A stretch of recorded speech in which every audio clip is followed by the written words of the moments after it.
জাতীয় অধিবেশন হচ্ছে।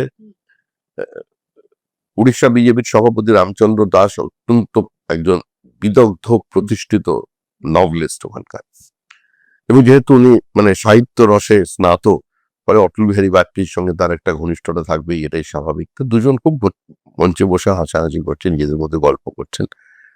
রামচন্দ্রজি অটলজির থেকে 2 বছরের বড় ছিলেন।